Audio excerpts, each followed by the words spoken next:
Hello everybody, it's Glass Half Dead here, and in this video right here, right now, we are going to go over the top 8 rosters from LVO, and also have a quick little look at which factions actually made it to LVO, because I think the answers are going to surprise you. Okay, so most notably, let's go over the top 8, because actually BCP has made a mistake. Number 1, we have Michael T. Holy with Azayani, but let's call them Eldar from now on. Let's just agree to do it, okay guys? Then, number 2, we have Alec Squires with Mech. Number 3, although it says me here, it's actually Janis there, which I believe bumps everything around a bit so that I am then number 4 with my Necrons. I believe James Skinner becomes number 5 with Thousand Suns. I faced him. And then Jacob Cordero becomes number 6 with Grey Knights. I think that's how that works. Number 7, we have Alec Berryman with Drukhari. And number 8, we have Alex Rutnarak, aka Alex the Kid, as Eldar. Beyond that, at number 9, again we have Eldar. Now, I believe who went into the top 8 cut there was like down to the wire. I think there was a draw maybe.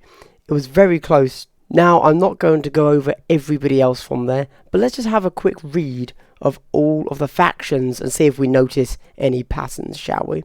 Number 10, we've got Astra Militarum, Custodes, Necrons, GC Cults, Astartes, Deathwatch, Demons, Necrons, Grey Knights, Eldar, Harlequins at 22, good thing I didn't take them, yeah.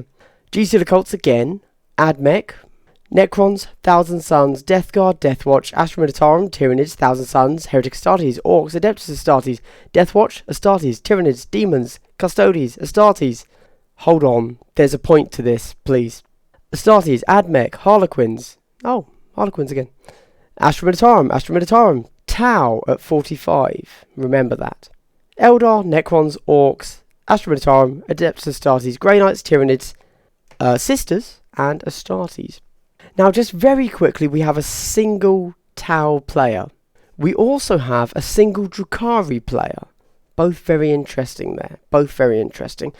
And finally, since this has come out, I've heard a lot of people suddenly turn around and saying, "Oh, I knew Mech were the best. Oh, how are we going to deal with them? Oh, no." However, although Mech takes second, the next player is middle of the pack at 24, and after that, towards the bottom, at 41.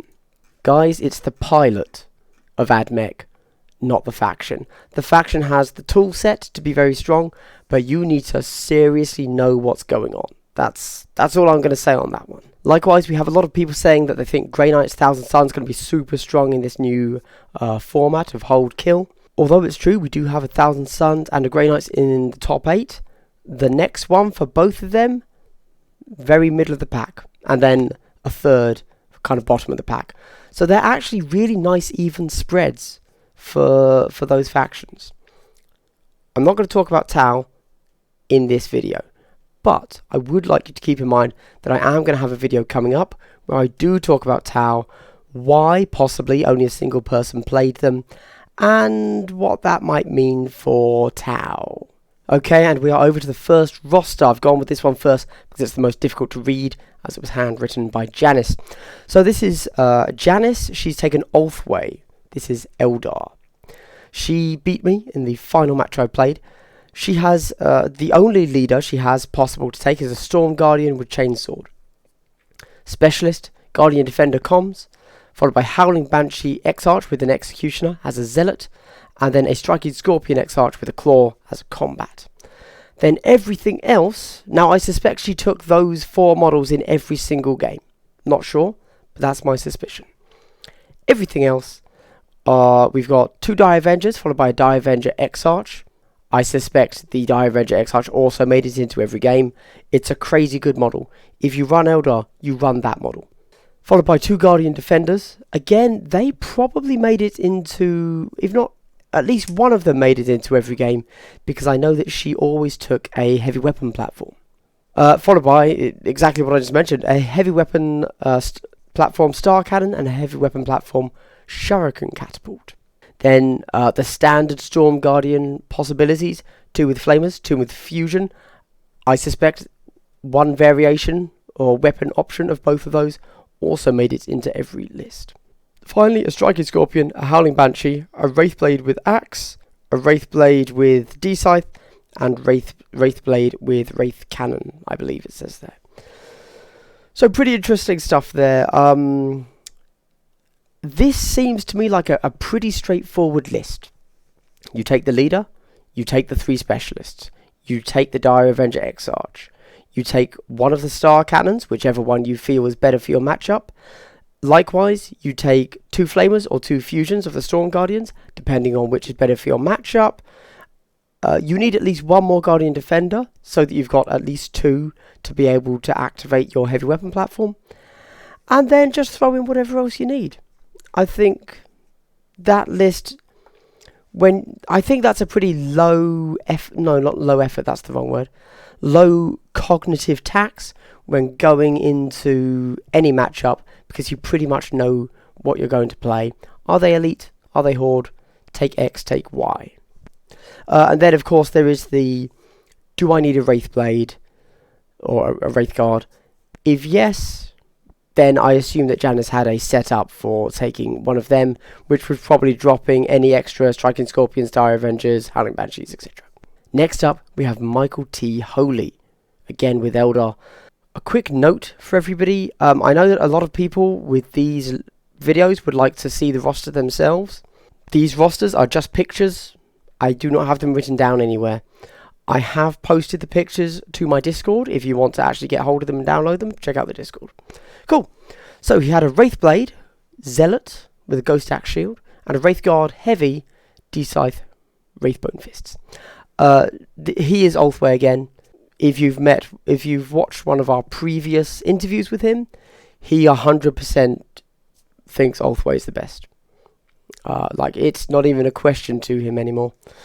He was originally running another faction, but I can't remember which one. The one that gives you plus leadership to your aspect warriors. But he's moved on from that. So we get 2 Striking Scorpion Exarches as combats, with the 2 different options you can take with them, and likewise 2 Howling Banshee Exarches as Zealots, and the 2 options you can take for them. I suspect the reason for going with the Howling Banshee Exarches as Zealot is because obviously the Howling Banshee is going to be charging. If you're not charging with the Howling Banshee, you've messed up. They reroll their charges, and they do not allow your opponent to overwatch. Makes perfect sense. He then has 2 Striking Scorpions, one as a demo.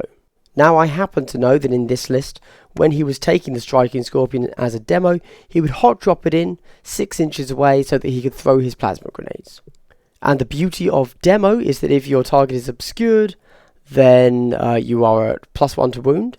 However, a Striking Scorpion, I believe, has an ability that means you do not take a negative to your hit roll if they are obscured. So, brilliant. We then have a spare Howling Banshee, Dire Avenger Exarch. Again, I suspect that Exarch made it onto every list. In fact, I'm sure it did. Heavy weapon platform with Star Cannon. Now, I would have assumed that this one made it to every list, but I know it didn't, because he didn't take it against me. Dire Avenger Comms, 2 more Dire Avengers, the standard Storm Guardians, where you could take either 2 Fusion Guns or 2 Flamers, and then 2 Guardian Defenders, one of them being a leader. Easy enough. And what I said for Janis's list probably applies here. I suspect that he had a default list that he would swap out depending on whether he's against elites or hordes. And then also, if he wanted to take a Wraithblade or Wraithguard, he would have a separate list that he would run when he was taking those. Now we have from Alec Squires here, the Cogboy Cowboys, the Adeptus Mechanicus, AdMech. Now, I'm not going to try and deconstruct this list hugely, because AdMech are a very, I'm going to say unique, that's wrong, individual faction, maybe? So whereas I might look at an Infiltrator and think, the Infiltrator is perfect for this role, another AdMech player might look at the Infiltrator and say, well, actually, I like to use it for this role and only this role, and if I'm going to do the role you're saying, I'm going to use this model instead. There's only one leader on the list, so let's start with that. It's Vanguard Alpha with Radium Carbine. So a lot of people like to take the Vanguard either Alpha or Ranger, with kitted out a bit with a pistol and a close combat weapon. The problem is, to be fair, the Alphas aren't terrible in combat. I'll admit that. However, you really don't want your leader to be in combat. You want him far back. He went with a radium carbine on that. Personally, no, I think a radium carbine's a solid weapon. I would normally have the option on the roster to go with a a Ranger Alpha in case I want that longer range shot. But in general, I do think the radium carbine is where it's at. You don't really want to take Rangers as just regular troops. Take the Vanguards. The radium carbine is, in most circumstances, the better weapon. His only sniper option, unsurprisingly, is a Vanguard gunner with plasma caliber, followed by an infiltrator with taser goad flechette blaster as combat. Then an optional combat is a Fulgurite electro priest. And finally, a veteran, a Ruststalker Princeps. Now, I'm aware that a Ruststalker Princeps is, on paper, pretty good. I have never had, personally, I have never had good luck running a Ruststalker. Yeah, I just don't see why I'd take one anymore. Not because he's bad, but because he's never been good for me. There you go. Obviously, it seems to work for Alex here.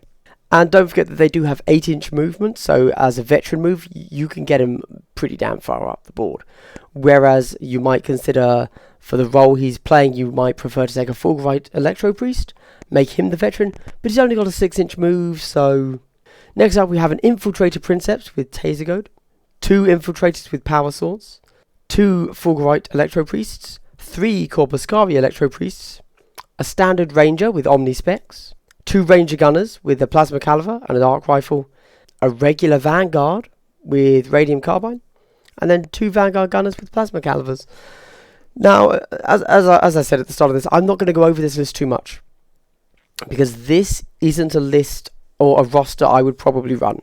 I can see what he's doing. He's got a core, but his core isn't the core I would be using. And I only say this not because I'm like, oh, I'm right, he's wrong. What I'm trying to say is that I don't fully understand his reasoning behind it. No, I understand his reasoning, but it's not how I personally would run it. He obviously came second in the tournament, and he did a really good job. So whatever he's doing is probably correct, but I'm not going to speak too much to it, because it's probably for him to speak to. Personally, I quite like the fact that Plasma Calivers and Corpuscari Electro Priests are the same points cost, so they're really easy to swap in and out on a roster. They perform very different functions, almost opposite functions. If you've got Hordes, go Corpuscari. If you've got Elites, go Plasma Calivers. Oh, sorry, and he's gone Metallica. That's, I'd probably say, the default for AdMech. What it allows you to do is advance and not take the negative to your hit roll. Because, I don't know if you know this, but a lot of the AdMech weapons are assault weapons. So even the plasmas are assault, which is interesting. Then we have James Skinner. Now, this is the Thousand Suns player. I played him in my second to last match. Now, he actually has 3 options for a leader here. One is the Aspiring Sorcerer. Well, he has all 3 options, sorry. 2 is a Zangor, or a Twist Bray. 3 is a Scarab Occult Sorcerer. Interesting choice. I mean, it's on there. Presumably he had space on his list, so he threw them in there as other ways he could run. If he wanted to run all Zangors, he could do that. If he wanted to take Aspiring Sorcerer, hold him back, and just use him as a Cybolt battery, he could do that, etc. But he then also has the Aspiring Sorcerer as a veteran. Now that's an interesting choice, because typically I see the Aspiring Sorcerer run as a combat, as opposed to a veteran, but he's obviously gone this way. My general thinking with the Aspiring Sorcerer there is you want to give him more attacks because he is the most powerful when in combat. However, and it's possible that James here kind of rightly identified, getting him into combat is really hard. We then have a Rubric Marine with Warp Flamer, an Icon of Flame as a demo, or next guy, Rubric Marine, Warp Flamer, demo, just no Icon of Flame. I typically say, if you can find the 1 point in your list, I would rather have an Icon of Flame than a Warp Flame pistol. That's because I'm stupid, most likely.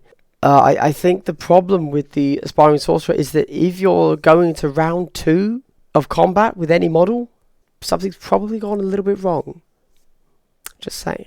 He then on the list has a Rubric Marine with Soul Reaper Cannon and a standard Rubric Marine with an Inferno Bolt Gun. I know that he's using the Soul Reaper Cannon. It's a really good weapon, makes sense. Then a Rubric Marine with Inferno Bolt Gun, which he has not. I don't know if he used that. It's a really tough model to say, oh, I need that in my list. Unless there was some really close thing where he actually wanted to take a Rubric Marine with Warp Flamer, but he needed a certain number of Zangor bodies, and so got to a point where he said, okay, well, I can just take only a regular Inferno Bolt Gun. I can't take the Warp Flamer, which is what I really want to take. So he's then got a Twist Ray as a Zealot. So if he's not running the Twist Ray as a leader, he's taking it as a Zealot. 2 Zangors, one with the Bray Horn as a comms, one as a Zealot. He's then got 1, 2, 3, 4, 5, 6 more Zangors, which I suspect he always took. A core of 6 Zangors is great. We then have a Scarab Occult Terminator with text too small to read, but I happen to know it's the Heavy Warp Flamer and the missile. What are they called? The missile racks? Probably Hellfire missile racks. As a combat. Interesting he's got that as a combat, actually. I mean, I understand why. Because he's always going to be pretty close to the enemy because of the flamer, but interesting. He then has the Scarab Occult Sorcerer in the 3 different configurations. One as the leader, already mentioned. Another as a combat, and finally a veteran. Not too much to say there. You take a core of Zangors and then slot in what you think you need for that mission. Whether it's the Soul Reaper Cannon, a Warp Flamer, or a Terminator of some description. Go for it. We now have Alex Ragnarok, Alex the Kid. Again, Eldar, and again, Ulthwé. Are you seeing a pattern among the Eldar yet, chaps? Well, I think we're going to see another pattern here. So, I happen to know that I believe Alex took an identical list to Janis when they faced off against each other. So that's interesting. So he only has one leader model. It's a Dire Avenger Exarch, which with the 2 Avenger Shuriken catapults. Now I think that's actually a really interesting choice, because that Dire Avenger Exarch gets work done. You kind of, I feel, want him up the field, making sure he's getting, he's hitting on 3s. He's up there. He's stuck in the middle of it. He's a very killy model when he sometimes. So making him as a leader kind of makes you want to keep him back. Interesting. He then has 2 more Dire Avengers. A Guardian Defender as a comms, another Guardian Defender, which, again, I suspect you've got the 2 there, so that he could run them alongside his heavy weapons platform. And he's got the 3 options of a Bright Lance, a Star Cannon, and a Scatter Laser. Those all make perfect sense. Personally, I would have run a Guardian Defender as a leader, much like Janis and Michael T. Holy did. He just pairs really well with the heavy weapons platform. The heavy weapons platform, totally okay with being right at the back of the field, as is your leader. He then has a Storm Guardian. Oh, interesting. Just a regular Storm Guardian. Presumably that's in there if he had the spare point. Couldn't get a Guardian, so went for the 1 point cheaper model. Don't know. Then again, the classic, the Storm Guardian gunners, 2 flamers, 2 fusion guns. You swap them out as and when needed. 2 Howling Banshee X-Archers, one as a Zealot, one as a Veteran. Both of those specialist picks make sense, as already discussed. Both with Executioner. Then has a Howling Banshee with the Power Sword.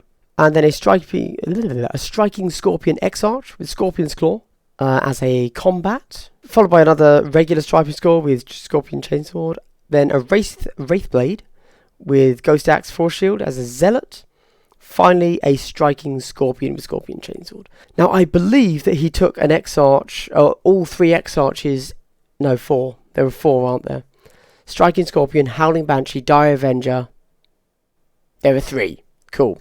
So I believe he took all 3 X-Arches in every game. Heavy Weapons Platform, every game. Guardian Defenders, every game. Flamers, Fusioners, again, kind of... the thing is, the Eldar do this really well, but there's not a huge amount of things you can mix up with them.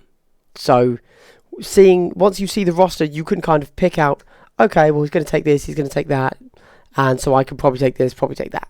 Okay, next up we have Alec as a Drukhari. Now, we did have a quick chat about this, so luckily I know what's going on here. He has two leader options. One is a Night Fiend, one is a Akathist, which if you don't know is the Sergeant model for the Rack.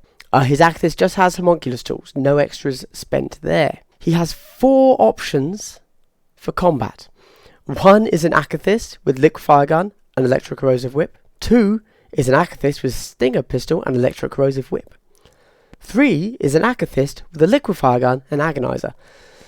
I'm going to assume, because I don't know here, but I assume he took one of those 3 models in all of his lists, and I'm guessing always took the Night Fiend as the actual leader.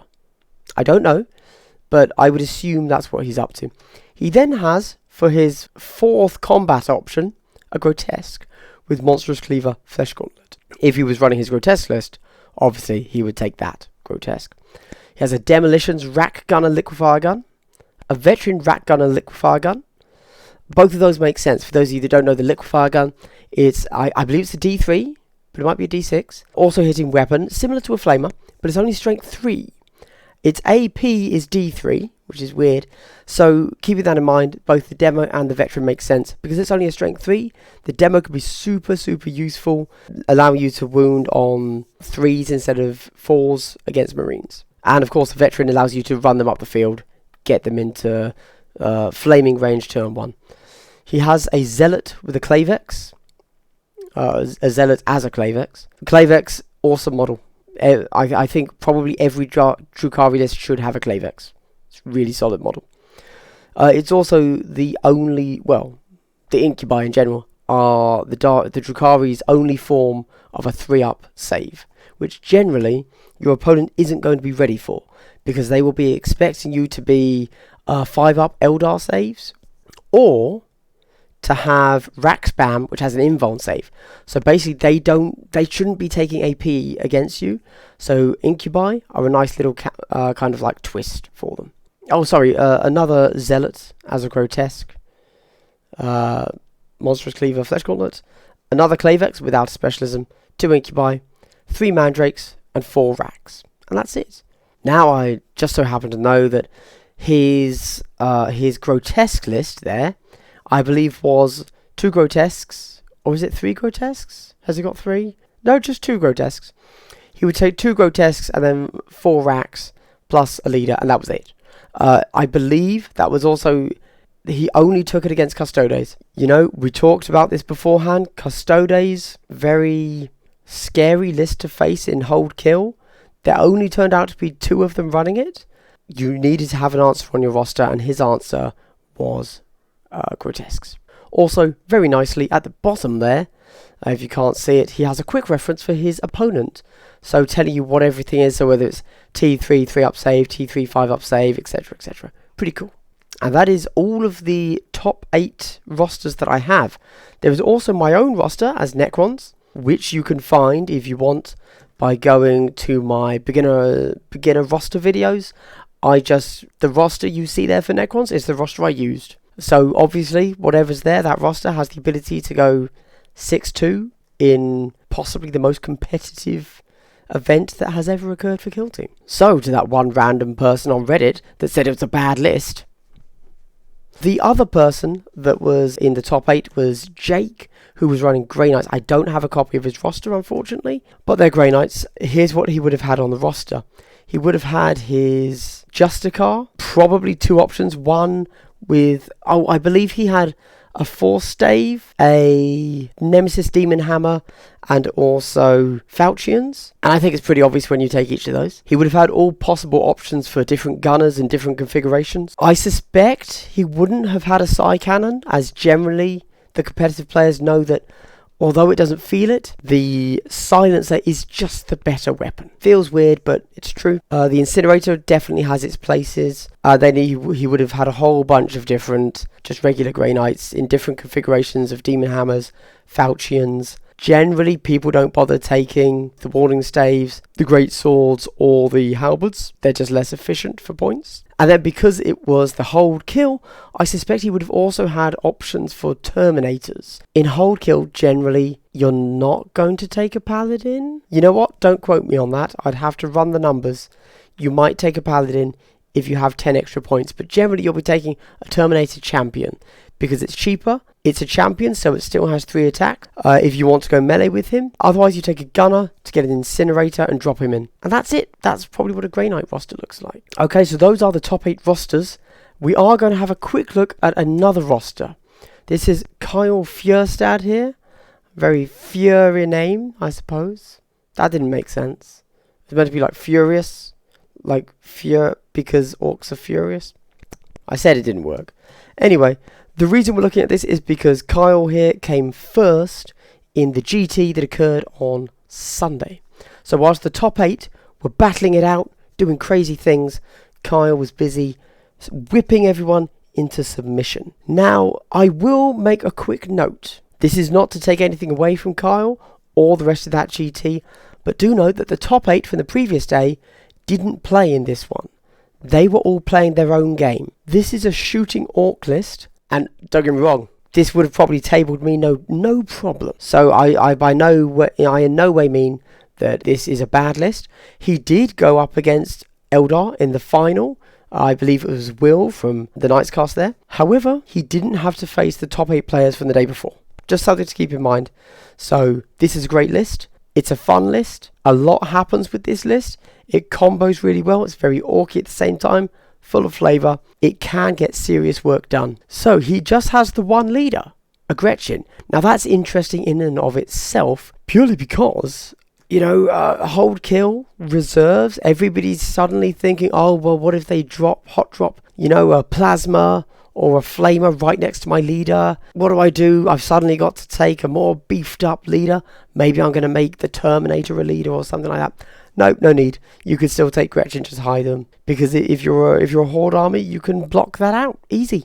Easy peasy. Gretchen leader. He then has a Flash Git Heavy with a Git Finder and a Chopper. He then has a regular Flash Git. Oh, he's Freebooters, if you don't know. The way Freebooter as a sub-faction works is pretty simple. Every time a model from your kill team makes a kill in that phase, everybody else gets +1 to their hit roll. Simple to remember. One thing to remember is that although people normally think of the Flash Gits using this, this also works in the fight phase. It's not just for shooting teams, but obviously shooting teams benefit more from it. So Flash Git 2 ammo runs. He was taking that top 5 every game, 100% guaranteed. A Looter Spanner as a comms with custom Mega Blaster. Now it's interesting he went as a custom Mega Blaster. I've got to say I do not rate the custom Mega Blaster because typically with Orks you hit on a 6, right? The custom Mega Blaster on a 1 removes the model. You are as likely to hit the enemy as kill yourself outright. I would prefer to see the Looter Spanner there as the guy with the actual, a Def Gun, I think. He then has an Orc Boy Knob as a veteran, Combi Scorcher, Big Chopper. Now, I think this makes a lot of sense. Again, you want to get that veteran up close with the Combi Scorcher. Chances are that Scorcher is going to make a kill. And that's just going to boost everybody else in your team +1. And it's an also hitting weapon, so you don't care if you have the +1 already. So what he was probably doing was making a shot with his commsed up, Git Findered, ammo runted, heavy Flash Git. Get a kill with that. Then over to the Combi Scorcher, because you don't care whether or not you've got a kill. With the first Flash Git, you get a kill with the Combi Scorcher. That means everybody else in your army is +2 to hit. You've got Orcs hitting on 3s. He then has 4 Orc Boys with shooters. That's probably the way to run them. 2 Orc Boy Gunners with big shooters. Must takes. The big shooter is great, especially when you're hitting on 3s or 2s. A Mega Knob as a combat. Now, okay, so I'm going to go over the rest of this roster, but in the interview he told me he never used these because these are his other faction. These are his evil sons. So if he didn't want to run shooting orcs, instead he could run the big, tough, burly orcs that could take a bit of a pounding before they gave up. So he had a Mega Knob as combat with Combi Scorcher, Power Claw, a Commando Knob, Veteran, Power Claw and Slugger, a Burner Boy, Zealot, 2 knobs with big choppers, 2 commandos. Now do notice, just interestingly, he doesn't have any commandos that he can hot drop in the freebooter list. Okay everybody, and that is my rundown of the top 8 rosters plus the top 1 roster of the other GT that occurred on the Sunday. the shooting orcs list. Is there anything else I want to say about this? Well, prepare yourself for a little bit of commentary in my upcoming videos about where Tau were. Why weren't they here? That's kind of weird. Everybody's been scared of Tau for ages, and they just don't exist. What's up with that? I don't know. But I do, and I'm going to make a video about it. And I think it'll be pretty interesting for everybody to hear. Of course, I'd love to hear your thoughts. Why no Tau? Also, why only one Drukhari? That's crazy. I genuinely think Drukhari are a really strong team. I'm really surprised about both one Tau and one Drukhari. And I am going to be talking about them. Anyway, this has been Glass Half Dead. Oh, you know what? If you like this content, check out my Patreon. I give you an extra video a week, typically talking about, kill team, personal things, whatever. But also check out my Discord, because on my Discord you can get a lot of information that I don't go into on my channel, because I personally don't have the experience and knowledge. But there's somebody on my Discord twice as knowledgeable as I am about a specific subject that you want to hear about that I haven't made a video for. Anyway, Patreon, Discord, check them out, and I hope that you've had a good day and continue to have a good day. Glass Half Dead saying goodbye.